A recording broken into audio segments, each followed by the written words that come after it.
Hi, I'm Stephanie Silverman, one of the founders and owners of Your Teen Media. Today's workshop is focused on the gap year. We want to thank our sponsor, EnRoute Consulting, and its owner, Julia Rogers. Julia is a professional gap year counselor and the founder of EnRoute Consulting. She has 11 years of experience coaching students through gap year planning. In addition to individual consults with families to plan a personalized year, Julia is also offering a variety of webinars and short courses to help parents and students through gap year planning as it relates to coronavirus. Learn more at enroutegapyear.com. Enjoy the workshop. Sue Borison here with Your Teen Media, and today I'm with Julia Rogers, the founder of EnRoute Consulting and board chair of the Gap Year Association. So we're going to be talking about gap years.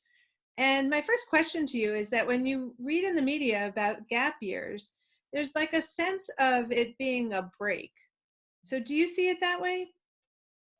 Not at all. I think that even though we call it a gap year, there's other people who refer to it as a bridge year or discover year or a year on. And I think that that's actually much more accurate. So we have to work with the phrase we have. But in reality, a gap year is really about taking ownership over this formative moment in your life and doing things that are outside the classroom and that allow you to build on your interests and possible career paths. So it's definitely a productive and intentional period of time. And did you take one? I did actually. I went to Hamilton College, and when I graduated, I decided to go to Tanzania in East Africa for 10 months, and I did public health outreach with an NGO there. And it was the most formative experience of my life, led me on my career path, and I also met some of my best friends through that program. So very, very meaningful experience for me. And because we are talking to parents and predominantly moms, they hear you say that you went to Tanzania and they're thinking, not my kid. So first of all, how did your family respond to that announcement? Oh, it's actually really funny that you asked that. My father is a veterinarian, so medical professional, and he sent me about my 70-liter backpack was about half filled with medical supplies. Because I was living in a rural village that was very under-resourced medically. And so he wanted me to have every, kind of medical supplies that was legal to carry over borders. And so I actually ended up donating it to the clinic in my village. But that was, to give you some idea of how they responded. They were pretty nervous. And I was, a college graduate at the time, so they supported me and they were really impressed with that choice, but they were scared. But then I came back healthy and a better person for it. And now you couldn't find two bigger gap year advocates. They're my biggest cheerleaders now and talk to people all the time about gap years. So it is a process of letting go, having trust in your child, and also, choosing appropriate programs and opportunities for your child so they can, thrive within the framework that you're setting out with them. And when you talk to families about what their kid is interested in doing, do you find yourself having to calm the nerves of the parents sometimes? Certainly sometimes. I think that, parents are usually the ones who see deficiencies in their child, and other people can sometimes see the potential a little bit easier. And that's one of my roles as the third party, is to remind parents about how amazing their kids are and how impressed they will be if they give them a little bit of longer leash and allow them to try things out. And almost always parents come back and say, wow, I had no idea my kid could do that. So it's an exercise in growth on the parent side as well. Yeah, it's a little sad, that statement, but so true. Like, it's like, well, I don't think they'll be able to navigate that. Right. But I mean, the great thing about a gap year is that it gives the space for parents and students to navigate a new territory, but the relative risks are low. If you send a kid to college when they're not ready, they could waste your money and waste their time and flunk out or not take it seriously or switch their majors 5 times. And that seems like a pretty significant detour for where they want to be. Whereas if a gap year, even though it seems like a detour, is actually more foundational. You're building on your interests and building towards something. So at the end of it, you know more about what you want to study, you know more about your skills and your strengths as a person, and you're more independent and mature and ready for post-secondary education. That's great. And so one of the reasons we're talking about this right now is because, the circumstances are so uncertain as to what college will look like in the fall. And so gap year seems like a great thing to be thinking about right now. So why don't we talk about 4 different scenarios, since we have no idea what the end of August and September will look like. let's talk about 4 different scenarios and how gap year could work under those. So in our favorite scenario, the world goes back to close to what normal was. Business as usual for colleges, but your high school senior feels transformed by this experience and less sure of what they want to do if the plans that they currently have are the ones that they want to have in the fall. So how does gap year fit into that story? Sure. Well, even before COVID-19, the gap year option was growing in the States, year upon year, more students deciding to take a gap year. And I think that's for a few reasons, because different gap year students take this time for different reasons. Some students take it because they don't really know what they want to study in college and they want to use this time to explore their interests. Some students have had mental health challenges or other personal challenges in high school and need a little bit of time to heal and grow on their own terms. Some students are simply not mature enough or independent enough to really thrive on a college campus and take ownership over their college education. So really, you have to look at the motivations for taking gap time, and that will then lead you to some goals and priorities on how to spend that gap year. And really, no matter what our situation ends up being over the next year, if you start with a couple personal, practical, and professional goals and work off of those to create experiences, that's going to be a great gap year for that student. So you say those 3 things. Can you say them again and tell us, like, what does that look like practically for someone to sit down and do? Sure. So this is how I kind of subcategorize goals for gap time. You've got your personal goals, practical goals, and professional goals. So a personal goal could be something like, I want to learn how to surf, just something that you've never gotten a chance to do, or an interest that you want to delve deeper into just for the fun of it, just for you. A practical goal would be something that along the lines of a skill or a life skill that you need to build on. So, taking initiative to wake up in the morning, get to somewhere on time, organizational skills, all that executive functioning and soft skills type of thing. And then our professional skills would be, or professional goals would be along the lines of career exploration. So doing things like interning or job shadowing or volunteering with that eye towards what you might want to study in college, whether you confirm or deny what that is, because deciding what you don't want to do is just as important as finding your passion. Yeah, that saves you a lot of time and money. Right. Well, it's on average, it takes American students 6 years to graduate with their undergrad degree. So the more that you can do on the front end to understand what your major is going to be is actually going to save you money in the long run. Is there any data on that kids who take gap years find their major and their career quicker than people who don't? Yeah, we actually have a couple studies. We have some studies done by Middlebury and UNC Chapel Hill that show that gap year students perform better academically once they start college compared to traditional students. And then we also have some just surveys done, self-assessments done by gap year students that say that I think it's 60% of students who took their gap year confirmed their choice of career or college major. And 88% of gap year students say they're more employable because of their gap year. So we definitely see some positive outcomes on people discovering and, feeling like their gap year, contributes to their employability. So it's also just a good investment. Yeah, exactly. Even in totally normal times, it's a great investment. And if done meaningfully and productively, has some great outcomes for students. Okay, let's go to another scenario. Second scenario is we're given the green light for limited movement. So, and this is only speculative, colleges may start in January of 2021. So you are going from now until January. What do you do at that time? Sure. So if we're looking at a scenario where international travel is not advisable, but we're allowed to move between, our communities or regions or states, then, you still can look back on those, goals that you've set out for yourself and say, okay, what does my community need, or what do I have to give in these places, and can build off of that. So there's probably going to be domestic gap year programs up and running in that scenario. So you can look at structured gap year programs that run in the States. We often see programs that explore outdoor education, place-based programs that do things like sustainable agriculture work, volunteer programs, internship programs. We're even going to see some service learning programs that traditionally went internationally, turning their gaze towards domestic programs for the fall, if that's the case. So there's still going to be a lot of gap year programs out there for you, but then you're also going to be able to, build your own adventure if you have that initiative as well. Give an example of a build your own adventure. So this would be something along the lines of, taking an interest, and, you can go to a program, for instance, like the School of the New York Times, and explore journalism. You can also, if you're not able to go to New York for your gap year, email your hometown newspaper and say, I would like to write a column for your newspaper about what it's like to be an 18-year-old, in the time of COVID-19.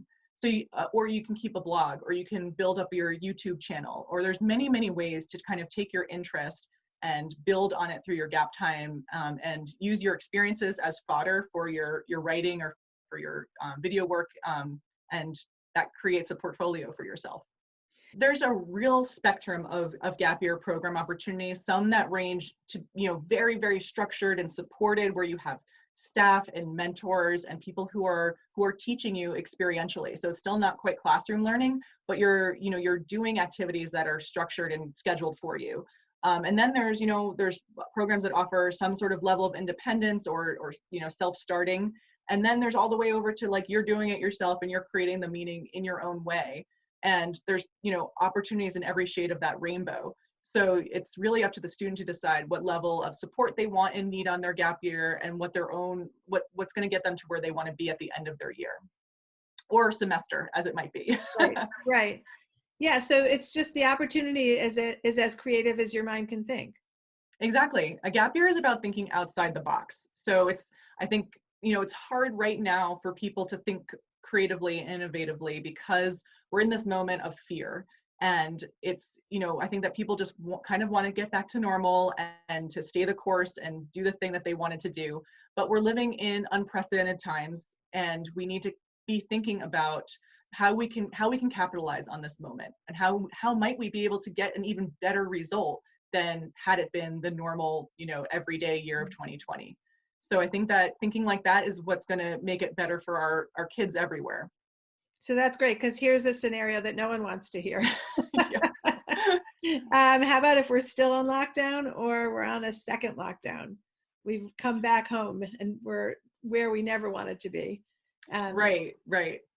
Yeah. So, after you have your good cry, no, but I think that, realistically, what we might see over the next year is a second round of quarantine. So I think that for students who decide to roll the dice with college and then get sent home or never get to start, that's going to be a whole nother, disappointment, on top of losing out on their senior year, and on top of having to start college possibly virtually, or these kinds of things. A gap year student is going to start their gap year with a flexible mindset. They're going to be building resilience over the course of their, learning and growing.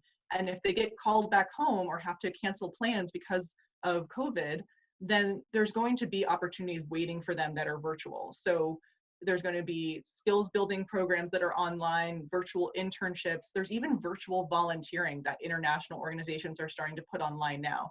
So you do have to kind of get over the fact that it's all going to be virtual, which is not ideal, but there's still going to be ways to grow and learn that are productive and useful for that individual. So that's what's exciting. What's an example of virtual volunteering in another country?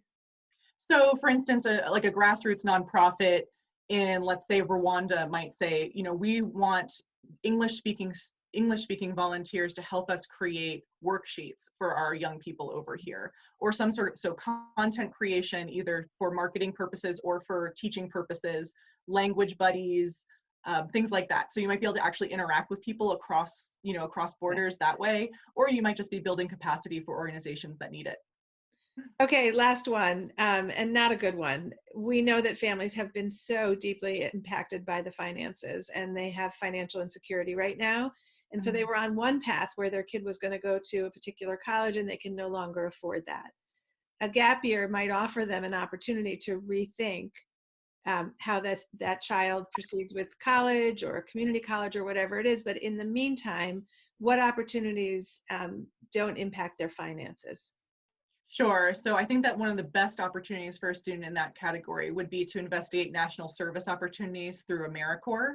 So AmeriCorps is kind of the domestic arm of the Peace Corps, and it's going to be, it's already starting. There, lawmakers right now are asking for it to be funded, even more, because in anticipation of young people maybe not being college bound this fall. So there already are loads of opportunities to work in communities, and now there's going to possibly be opportunities in contact tracing and other types of opportunities that work in communities that have been severely impacted by COVID, or to help people who are vulnerable to the disease who still may be on lockdown, even if the rest of us are free to move around. So the great thing about AmeriCorps opportunities is they range from 3 months to 9 months, sometimes a full year.